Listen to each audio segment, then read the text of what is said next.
For some odd reason, the drama has had a good run on the box office, but that is probably more down to Zendaya and Robert Pattinson rather than down to the quality of the movie. Because if you look away from Project Hail Mary, it is probably the second most overrated movie this year, and that's what we will talk about today. First and foremost, the number one problem with the movie is that almost the whole movie is about the backstory of the Zendaya character that in a highly drunk state admits that she planned a school shooting when she was 15, and that results in a heated argument. From that moment on, it is almost just that character and just that backstory the movie is about. In terms of a realism point of view, only 6% of school shootings have been done by women in the US, and it is of course more realistic than if it was fought off by a trans character, but it is a large black hole in the story when we do not know anything about the character played by Robert Pattinson.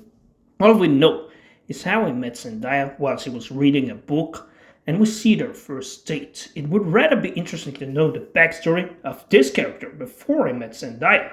A second problem with the movie is that a lot of what happens in the movie is pretty boring, and the goal of the movie may be to symbolize anxiety or emetophobia, which is a new condition I learned about after watching this movie, which apparently is some sort of panic-like condition and also experimental.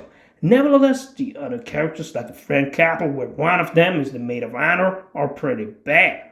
In addition to that, the dialogue between them is pretty pretentious. And a lot of people are praising Kristoffer Borgli for the witty, snappy lines in the movie, but I disagree on that, except for what happens at the wedding when it all crashes down and the relationship crumbles because Charlie confesses to infidelity because the woman he did it with reveals it for him. And Emma, well, she is exposed for the secret about planning a school shooting.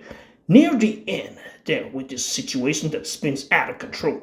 It becomes funnier to follow the movie, but a lot of what happens is pretty trivial because it is about the planning of the wedding, which includes a photo shoot, the writing of a speech, and finding a DJ. All these specific moments are pretty boring, and you could say the movie boils down to two entertaining moments: the rehearsal dinner, where everyone reveals the craziest things they have ever done, and Emma has the craziest story. In addition to the crazy wedding, where everything crashes down to oblivion.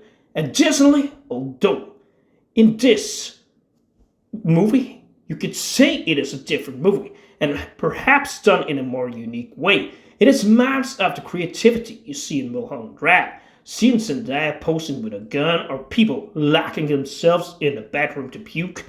It is just not that interesting in the long run, because while this movie may look different than some movies released today, it still channels elements from other classic movies about weddings and relationships. And in that sense, it just ain't that unique or creative. Well, that was the first movie I've seen by this Norwegian director, guys, and I can't say that I'm impressed. I will give this overrated film a 4 out of 10.